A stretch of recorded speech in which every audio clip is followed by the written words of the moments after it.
Doing it and doing it and doing it and doing it. Hello, everyone, and welcome back to Crown and Stem. My name is Dennis Callow. This is my channel about watches, and I'm really psyched that you're here. I'm really excited about the love that these videos have been getting, and if you like what you're seeing, please consider subscribing. I'm trying to get to 1,000 subscribers. It's a big goal, but I am trying to get there, and it's free to subscribe, so please do it. It will help out the channel greatly. Hope everyone had a good weekend. It snowed like crazy up here. We're up in the Hudson Valley, and we got about 3 feet of snow. It was awesome. I love winter so much. Not only do I love winter, but I love fall because of the clothes. I mean, obviously I love, I do love my turtlenecks. I like blazers. I like to feel cozy. One thing though that I can't stand is ice. I think ice should be abolished. Not only do I think it should be abolished, but I think ice will murder you the minute you have your back turned. So yeah, ice. Let's do wristwatch check. Today on my wrist, I am wearing the Proxima PX1719. It is a GMT automatic watch. It is beautiful. I cannot wait to talk about this. I will be talking about this on my next video. This is an homage watch. This is an homage watch of the Pussy Galore from Goldfinger. Yes, the one that she wore. It is amazing. This watch is beautiful. I wear it almost all the time, especially if I'm wearing something like this. It was specifically the colorway that drew me to this watch, and I will be talking about this on the channel next. I'm gonna take a pause from my Seiko collection to talk about this watch and homage watches in general, because I think it's a worthy discussion to have. And AliExpress watches, and sort of run the gamut on like what I think of the whole thing, because I do think it's important to discuss within the watch community, and some of you may not agree, some of you will, but I think it's a worthy conversation to have. Today, we are talking about my chronographs in my Seiko collection, and these 3 chronographs I think are some of the best that are made by Seiko. They are not automatic, they are all quartz movements. There is something about a chronograph that I think we are all drawn to. We all sort of romanticize about it, I think, in a way, because it's associated with racing and tools and measuring time and Steve McQueen and that weird watch from Drive that doesn't make sense because it's not really a chronograph, right? Like, that always bothered me. It's just a Patek, but he uses it like a... Why didn't you just use a chronograph, man?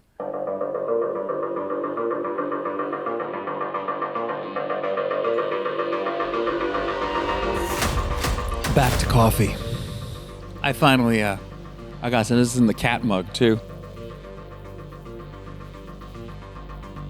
So I think that these 3 chronographs really round out my collection, and there are 2 that have been spoken about a ton lately in the watch world. A lot of watch nerds are into this watch, and for good reason. And then the other one is what I think very, very, very good alternative, because the previous said watch is not really available right now, or it's very hard to get. I mean, I was shocked that I was able to get mine very quickly at a very affordable price for both of them, thanks to some Christmas gift certificates. Let's talk about the watches that I am discussing, and they are the Seiko SSB429, caliber number 8T63. It is a quartz movement. It has a 24-hour hand, equipped with small seconds hand, chronograph up to 60 minutes in 1/5 of a second increments, date display. The case material is stainless steel. Thickness is 12.6 millimeters. Diameter is 38.7 millimeters. Lug to lug, 45.1 millimeters. It has a box-shaped hardlex crystal, Lumibrite on the hands, which is okay. It has a 3-fold clasp with push-button release, and the distance between the lugs is 20 millimeters. Water resistance 5 bars. Weight 110 grams, and features a tachymeter, a tachymeter function, and a screw case back. This watch is insane, and it has set the watch world's loins on fire. Everyone's talking about this thing. I had found out about it a little while ago, and I was blown away by this thing. I bought it in blue and I bought it in black, and I got it from Joma Shop. It has a very retro style to it, and I do love a retro looking watch, if you can't tell.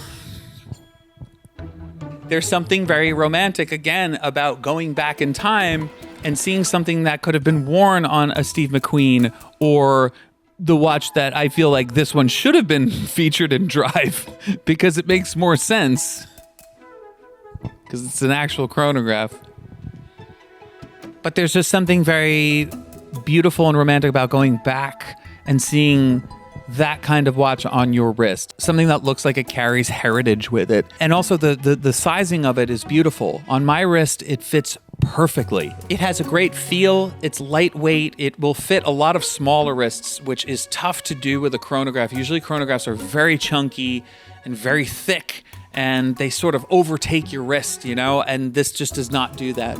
This sits beautifully on your wrist. It's a little chunky, you know, it's thick. It's a little thick boy because of that domed crystal, but I love the crystal because it adds so much distortion and character to the watch, and it brings that vintage aesthetic to life. It's a very exaggerated distortion towards the edges, but I absolutely love it. A couple of things that I don't like is there is a misalignment issue, and I've seen this on pretty much everyone that has showcased this watch, and no one's talking about it, and it's driving me crazy. So on the chronograph 60-minute dial, there's a misalignment. The hand does not hit dead center on the 60. It's at like the 1. And no one's talking about it. And I've noticed it on everyone's macro shots. And I actually made a huge mistake. And I'm going to admit it to you guys right now. On the black version of the watch that I have, I decided I'm going to open it up and try to fix it. I'm going to realign the hand. Guys, don't do that. Learn from my mistake. I didn't fuck my watch up too bad, thank God. But what I did was I bent the chronograph hand, the second's hand, or the third hand, whatever it is. That hand I bent up top, and I had to straighten it back out, but it's a little, you can see it. It's a little bent out of shape, and I couldn't realign that hand, that chronograph hand. It really drove me crazy. So that watch is mine for life. Never going to be able to return it, never going to be able to sell it. So I get to keep that for my entire life, and I have no problem with it because I love the watch. It is beautiful. But that is a big issue to me because I need my chronograph hands aligned perfectly, especially because this is something that is supposed to measure speed and accuracy. And look, I know it's a Seiko. It's like, it's not a chronometer. It's not going to be like chronometer certified, like an Omega. But come on, guys. Like, I've seen better alignment on like Sujus watches. Like, you can do it. You can get that correct. The second thing is the bracelet. I wanted one chronograph watch that I could keep on a bracelet.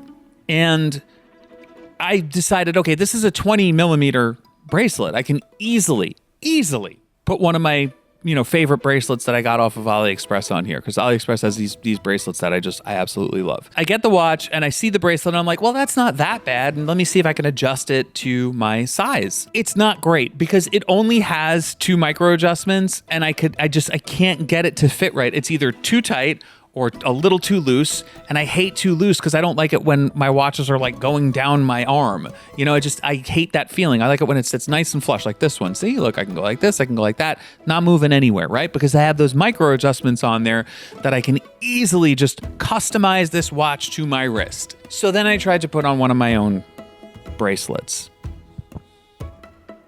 And this is where the problem arose. You can't fit, or at least I can't fit, these specific lugs on my stainless steel bracelets, which are 20 millimeter. It's a 20 millimeter lug to lug with bracelet. I can't fit that on this watch because their lugs are like this thin. They're very small. So the lugs on my bracelet won't match up. I can't get them to match up at all. They won't click into place because they're just a hair off, because they're just a little too thick. So you can't just put like a 20 millimeter bracelet on it. Anyone out there who wants to make a bracelet for this watch, please do, because I really need one. I think it's a shame that the strap that they give you, the bracelet that they give you, is just absolute dog shit. It has solid end links.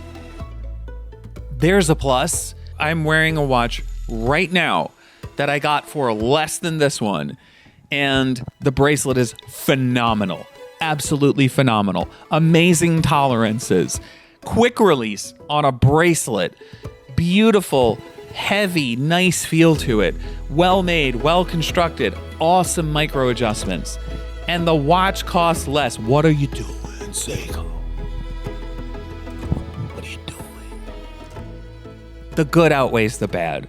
This watch is absolute perfection. And the blue colorway is even better. I mean, I don't wear a lot of blue watches because I wear a lot of dark clothes, but if I'm wearing an outfit like this today, I would absolutely wear that because it has a really subtle blue. It's not like this bright blue. In brighter sunlight, the tachymeter around it is a little bit of a brighter blue, but that dial blue is just beautiful. I'll say this about these watches. They are absolute strap beast monsters. Oh my God, they look so good on any strap. On the blue watch, I decided to go with a true racing strap, and it's in like a coffee brown, and it looks beautiful. So this is the Bison Strap Rally Watch Wristband. Wrist? Hey. It's great. It came out soft, beautiful, and the look of this on this watch, I think, is just absolutely perfect. The black dial is a beast. This thing can take so many different straps on it. Here it is on a NATO. And as you can see, it just looks beautiful on a NATO strap. Here it is on a nice little fabric strap that I will talk about later. This is also on my other Seiko chronograph, which I'm going to talk about, which I think is a great alternative to this watch itself if you can't find this watch. And oh my brother in Christ, look at it on this one. This is on a flat black alligator strap, and it is insane. Like, I love the way it looks on this strap. If I had to wear it with only one, it would be this one. It just looks incredible. There's something about an alligator strap with a chronograph that is beautiful. So these watches are really overpriced at the moment. I don't think that they're actually worth their retail. I think that if you can find one for around 300 or less, like I got mine for less than 300, both on Joma Shop, but that was like a little while ago. These are very hard to find. I don't know what's going on with them. I can only seem to find them right now on eBay for ridiculous markups. Like, do not pay $500 for this watch. It is not worth it. It's not worth $500. It's not worth $450. If you're watching this in the future, hopefully it's way more available and you can get it for around $250 to $300. That's how much I think you should spend on this watch. If you want that Omega Speedmaster vintage style vibe, go for this watch when you can find it. It is awesome, but you can't really find this one right now. So if you really want to scratch the itch, I got another one here that I found for $75.